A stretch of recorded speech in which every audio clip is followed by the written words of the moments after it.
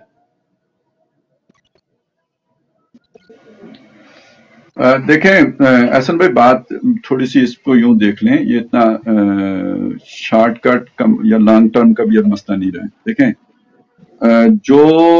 چیزیں ہمیں and Times کی معلوم ہے، اگر یہ اس کی بگننگ ہے تو پھر لانگ ٹرم شارٹ ٹرم کا چکر ختم. پھر آپ کو چیزوں کو اور طرح سے دیکھنا ہوگا. پھر اس کا مطلب یہ ہے کہ جو بھی اس سے پہلے ہم نے دین کا کام کیا ہے یا جو ہم نے ایک حل پیش کیا، جیسے علامہ اقبال تھے، ان کی ایک پوری سوچ تھی، اس سوچ کے مطابق ہی پھر آگے کام جماعت اسلامی نے بڑھایا، تنظیم اسلامی نے بڑھایا، ڈاکٹر صاحب نے بڑھایا، مودودی صاحب نے بڑھایا. یہ اس سارے مسئلے کا یعنی اب آپ کے دینی تقاضے بھی پورے ہو جائیں، اللہ بھی آپ سے راضی ہو جائے، اور دنیا کے سامنے اسلام کا ایک ایسا ماڈل بھی چلا جائے کہ دنیا پر حجت بھی قائم ہو جائے. وہ اسے ایکسپٹ کرنا چاہے تو ٹھیک ہے، نہ کرے تو وہ پھر اللہ کا سزا کی مستحق دنیا قرار پائے گی، ہم بری ذمہ ہوگی. یہ وقت گزر گیا ہے. یہ اب تنور میں یعنی اگر یہ پروسیس وہ شروع ہو گیا ہے جس کو ہم کہہ رہے تھے، تو یہ سمجھیں تنور سے پانی ابلنا شروع ہو گیا ہے اور آسمان سے برسنا شروع ہو گیا ہے. اب وہ بات نہیں رہی ہے کہ آپ جناب کہیں خلافت قائم کر کے تو دنیا کو دکھائیں گے. اب وہ چیز ختم ہو گئی ہے. اب یہ ہے کہ میدان جنگ میں ہی ہوگا جو کچھ بھی ہوگا، اور یہیں پہ پھر ایک طرف یہ سارے مناظر ہوں گے دیکھنے کو جو مل رہے ہیں، اور یہیں پہ تشکیل ہوگی حزب اللہ کی، اسی میدان جنگ کے اندر ہی تشکیل ہوگی. اور وہی ہیں کہ جو بالآخر جا کے بچیں گے، اور انہی بچے کھچے لوگوں کے ہاتھوں پھر نو انسانی کے لیے جو ہے ایک نئے سفر کا اور ایک نئے دور کا آغاز ہوگا. یہ دو سیناریوز بالکل مختلف ہیں. وہ بات مان لی جاتی جو علامہ کہہ رہے تھے، وہ بات مان لی جاتی جس کی دعوت مولانا مودودی نے دی تھی، جس کے لیے ساری زندگی کھپائی ڈاکٹر اسرار احمد نے،